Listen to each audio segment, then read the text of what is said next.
Hi, I'm RJ for Love Now Amsterdam. I'm here at Jacket Required London with Holly Hey, nice to meet from you. the Billionaire Boys Club. Correct.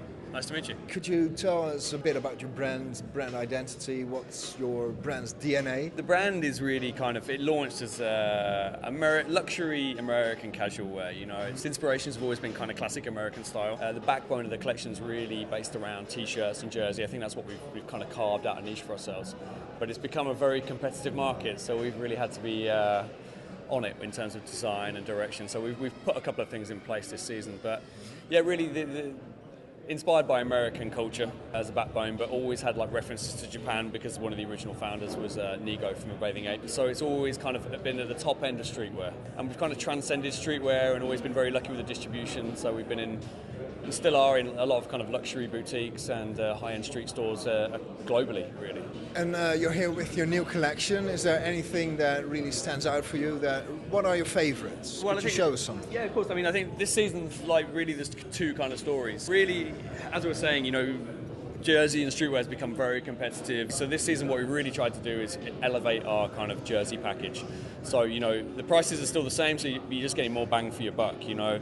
This season we've introduced like neck taping, and whereas this would probably normally have just been a standard screen print, we've added in chenille patchwork. So that's one of my key pieces for the season in terms of the basics. So one of my favourite pieces is this sports piece of jersey.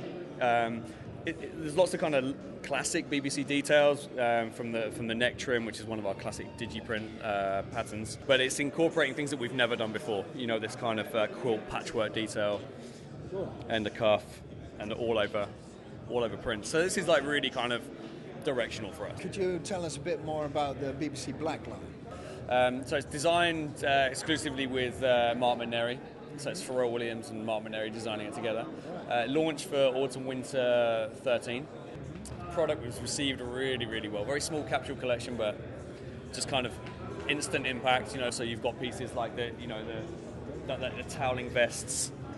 And it's all about layering and, you know, like military wear. Sporty wear. Sport wear, exactly. It still takes like classic American influences, but it gives them a contemporary twist. It makes them relevant to today, you know, and today's consumer. We're here at the ice cream stand. Could you tell us a bit more about this brand? Yeah, so basically ice cream started at the same time as BBC. The idea was separate concepts. Ice cream was the youth skate brand. Ultimately that became part of the BBC brand, so the mono brand. But when the brand was licensed to Jay-Z and Rockaware 2 years ago, they saw two separate brands. More youth-orientated t-shirts, sweatshirts, developing every season, getting bigger and bigger.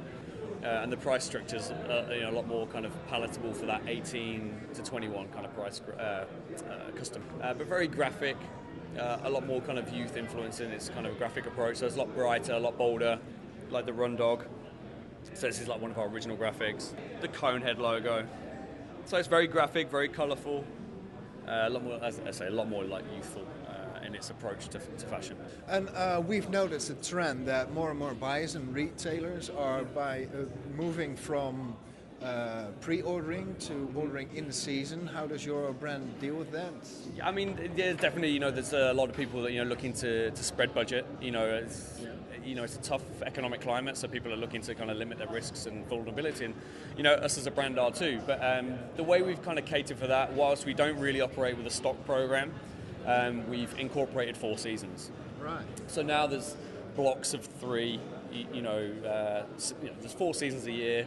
And now you get a nice flow of product. You know, you get your 2 main seasons, your spring and your fall, which everybody's used to buying. But now we've introduced a summer and a holiday. So an American buying schedule, but we've kind of tweaked those to be more relevant to Europe. So now the summer we call a pre to the fall collection. On the holiday we call a pre to the spring collection.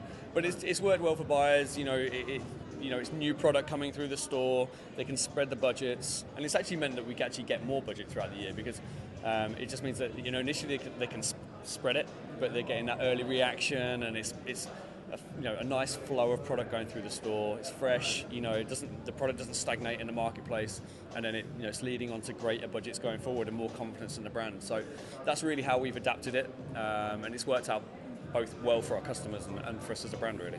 Cool. And last but not least, where can we find your products in the Netherlands? In the Netherlands, so you've got in Amsterdam, you've got stores like Concrete, Right. been a long-standing stockist. We also work with Gorilli in Rotterdam. We've got some really good coverage, but I'd say the two long-standing and the kind of original supporters of the brand were Concrete in Amsterdam and Gorilli in Rotterdam.